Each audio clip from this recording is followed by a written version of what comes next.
Tyler, it's been a little bit since we've done a Tuesdays with Tyler. A TWT, absolutely. Today we're talking about scaling and growing companies, though, which I know is one of our favorite things to chat about. We talk about all the time as we are a scaling and growing company. Yes. One of the things that we've been chatting with some other agencies about and giving some, feedback and advice on is how to scale a team, how to grow your team. I know that's something you get asked all the time.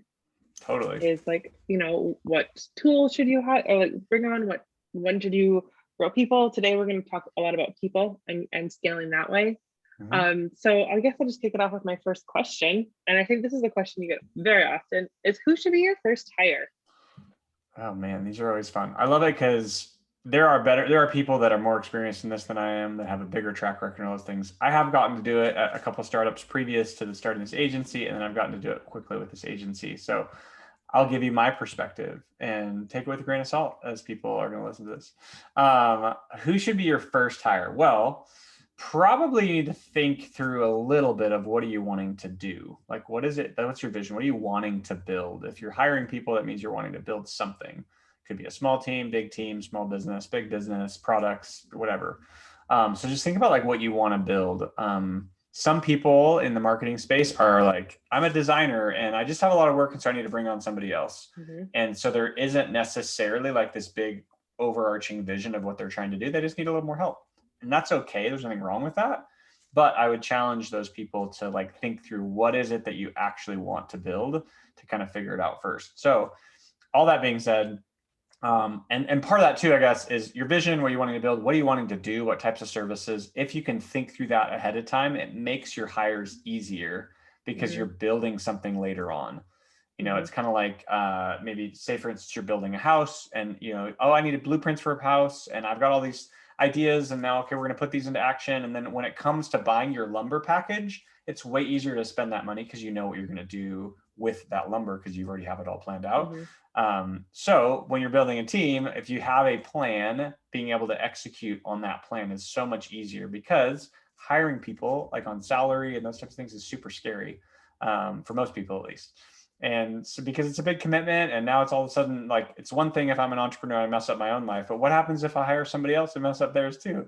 And you never want to do that, obviously. So all those kind of things is, so you got your vision. Now overlay that with what are you as an individual and entrepreneur good at? Because some people like, hey, I'm really good at execution. I'm really good at production. I'm really good at like operations. Well, great.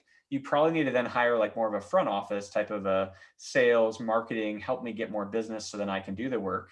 Or you might be the opposite where I don't really want to touch the work and I'm going to do the sales. And so now you need to hire people that are going to like do more of the like, hey, I'm going to bring it in. You're going to then push it down the field. And then I'm going to go work on the next one kind of thing.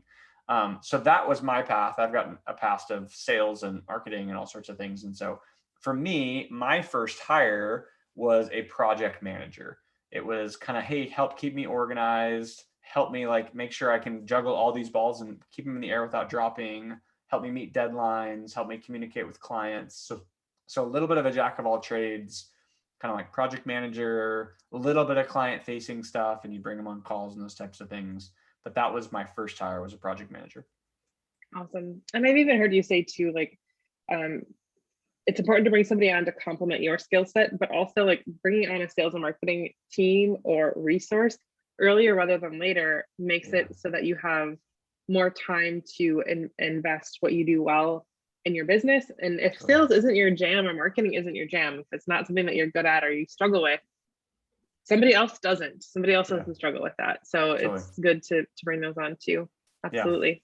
Yeah, if budget wasn't an issue and you could hire whoever you wanted, I would have definitely hired a marketing and sales, like kind of like if you could find that unicorn hybrid role early, that would have been amazing. Because as you're like a solopreneur or a small team, you all know how it works. You got lots of time, you sell lots, but then all of a sudden you sold it and now your time's gone and you stop selling. So then what happens when that work's done? You have no more work, and then so it's just a constant roller coaster. So if you could have that sales role or that marketing role earlier, the marketing role obviously is helping generate leads, getting your name out there, building your brand. And then that sales role is helping you maybe close those deals or having those conversations or bringing you in. So if I could, that would have been like one of my first hires if I could have afforded it. I couldn't. Yeah.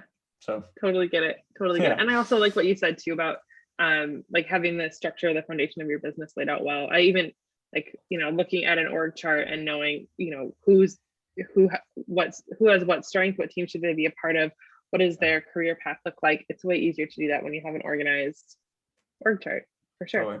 Yeah. So usually things start to happen Yeah. before you realize, oh gosh, I need to grow, I need to hire somebody, I need to scale a little bit.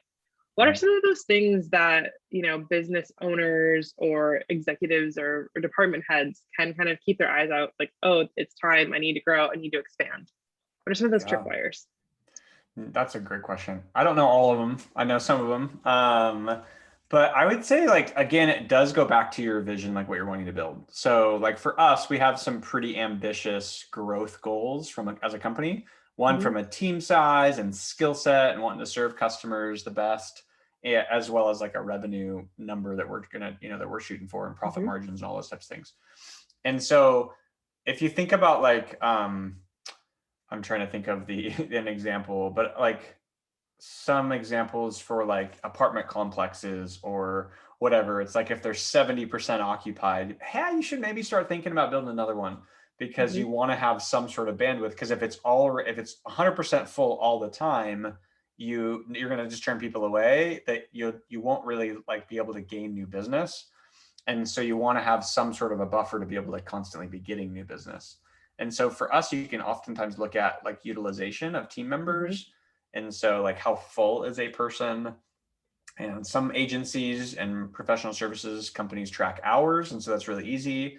Others don't. And you can have conversations with, different production people or workers to understand kind of where they're at. I think that there's a lot of ways to solve that, but yeah, I would say the first thing you're looking at is just like capacity with your team and how busy they are. And it's also looking at your process for those types of things Mhm. too, because sometimes reevaluating your process, because as you know, if you've been in the manager seat for very long, if you give someone 10 tasks in 2 hours, they will take 2 hours to do those 10 tasks. If you give them 10 tasks in 8 hours, they will take 8 hours to do those same 10 tasks. It just always works that way. All humans do it. I'm not saying Mhm. only managers do it too. Everybody does it. Mhm. And so kind of looking at processes to see, hey, is there ways to be more efficient potentially? And that type of thing might help. But yeah, looking at like utilization, also then looking at like opportunities. And so, if you are trying to attract larger clients and you are trying to have like a service for those larger clients that might require more people or expertise, you're probably going to have to hire that expertise before you land those clients, because it's going to be hard to attract those clients without it. And so kind of thinking through that way too, as far as where you're wanting to go. Awesome. I love that. Yeah. Absolutely. All good tips and tricks. And I think a lot of times businesses make the mistake of like waiting until their team is already at or over capacity. Like they basically have to have a full plate of work to justify hiring or bringing that new person on board. And Yeah. it just taxes out your team. And Mhm. also when you're bringing on a new person, they have like there is an onboarding time and a ramp up time, and that usually requires investment from your existing team. So when Yeah. you're taking somebody that should be at 90% and they're already at 120% and they have to train another person, it Totally. can really do damage to your staff, and also it can make the work suffer too. Totally. And here's how it actually works. So when you're a solopreneur, you work whatever amount of hours, 6, 8, 10. You get busier, you start to work 12 to 14. You're like, okay, I think I have enough work and I'm gonna hire somebody. Okay, cool. So you bring somebody in. Now you as the solopreneur might now work 8 hours. That other person's working 8 hours. And you're like, awesome, we've got a little bit of bandwidth. You're Mhm. gonna grow it up again. The solopreneur owner is gonna work, 10, 12, 14 hours, and you're gonna repeat that process. Mhm. Generally, when you get to like 5 to 7 employees, you kind of can't do that anymore, because you can't Right. expect all your employees to be able to just be that flexible band that goes Right. like that, because it's called burnout, and it's real. And so you'll kind of burn out employees. They're not going to be interested. They're working super hard and they're like, what is the point of this? Their life, satisfaction of jobs not amazing.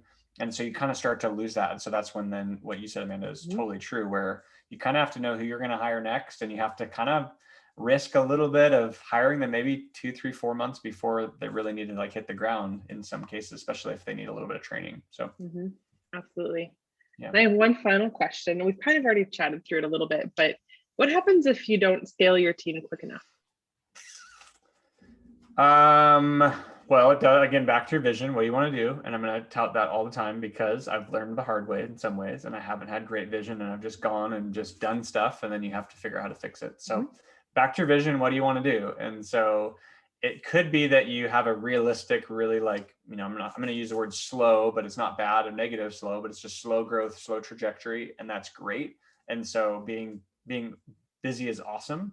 Oftentimes you can, schedule out projects if possible. You can have, waiting time, you can have wait lists, you can do all those types of things. Most of the time in this day and age, that doesn't work all that well because people want to get started on their projects right away.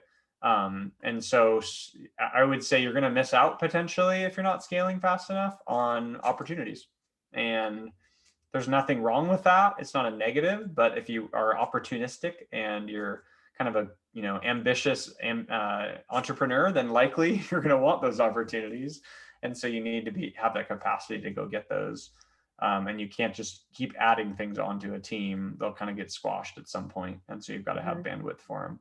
So I think for us, I think we always know where we're going to hire next. We might be looking for them still, but we know the role and the skill set and those types of things. And we're almost always interviewing and always on the lookout for people that are amazing or would be a great culture fit or a great skill set fit or all the above. And so I would highly encourage that. I mean, that's how we've grown our team, is just kind of opportunistic with some planning and strategy. It doesn't always work exactly how you plan it to do or plan it to work, but it gets really close when you've got some sort of a plan. And I think too, like not just deal opportunity, but employee opportunity, staff opportunity. If you aren't thinking about how you're going to scale, I know we've hired people before we thought we were going to, and it was a great fit because they're amazing people and they really added to our team. So, same deal there. But yeah, for sure. Yeah. The other thing I didn't mention too early on, as far as first hire goes, that a note I made is just to like get all of your like back office stuff off your plate. So that'd be like bookkeeping, account reconciling. Maybe you still send out invoices and all those types of things and collecting payments, but you've got somebody that's kind of keeping all that organized, who's doing your business insurance and your business licenses and just all that like nitty gritty stuff that you can really just write down what needs to be done in the days it needs to be done, and somebody can do it. That's something to kind of free up time really quickly. We did that really early and just brought on a contractor in the early days and have kind of continued to upgrade that time that's required. But that's like an easy, like low hanging fruit as far as like freeing up your time. So that's a good point. And mental bandwidth, because that kind of stuff is not fun. Yeah, totally. Awesome. Well, thank you. It was good to chat with you today. Always. See you later.